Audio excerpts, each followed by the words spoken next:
بسم الله الرحمن الرحیم. یو هم شاید څنګه متوجه نه وته کوو او ډیر کسان دغه سعادت نه محروم کیږي او ځنه کسان شته دي معاشره کې څنګه دغه سعادت نه ده مستفید شي، بهرهمند شي.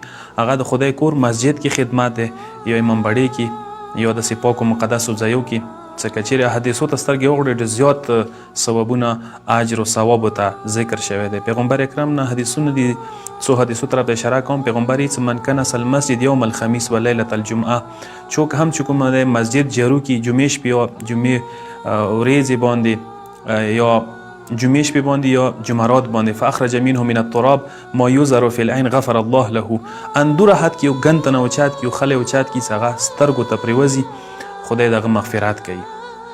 تهذیب الاحکام کې دا حدیث موجود دی. یو بل حدیث کې پیغمبر اکرم داسې چې من قم مسجدا كتب الله له اتق رقبه، څوک چې مسجد نه ګند اوچات کې معمولی غونتې ګرد و غبار، هغه ته خدای د یو غلام آزاد شولی ثواب لیکي.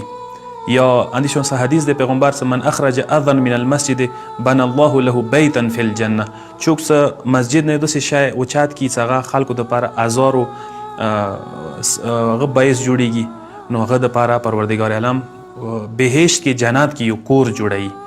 خو ځنه کسان شته دي چې هغه مسجد نه ګن وي چې اوچتوي، ځنه داسې کسان شته دي چې کیدای شي مسجد کې ځنه وخت کې سیګرټ نسوار یا ځنه داسې شیونه چې هغه مسجد کې غورځول نه دي پکار وی غورځوي، نو الټا یې هغه اندوره ګناه ده. حدیث ده ان الله الذين يلتقطون القذى من المسجد هم الذين يلتقطون الياسمين فی الجنه، جنت کې یاسمین ولا ګلان ټولونه بهترین بوی او خوشبو لري. هغه څه کسان ته نصیب کیږي چې هغه مسجدونه ګن یا ځنشونه وچتای مسجد خدمت کوي. پیغمبر اکرم یو ورځ مدینه کې یو حبشي غلام و سړی وغه پښتنه وکړله چې هغه چیرته دی، نو چا ورته وویل یا رسول الله هغه وفات شوی دی.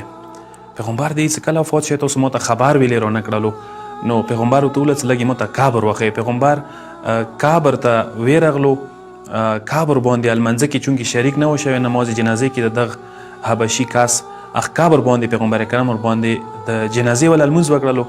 پیغمبر نشو پښتنو کې یا رسول الله دغه سړي ته ډېر احترام وکړو. واجه پیغمبر د دې چې دی واجه دای چې د مسجد کې خدمت کولو، د مسجد صفایي کوله، نظافت کولو، د خدای باندې ډېر ګران دی، ځکه مو باندې ډېر ګران دی.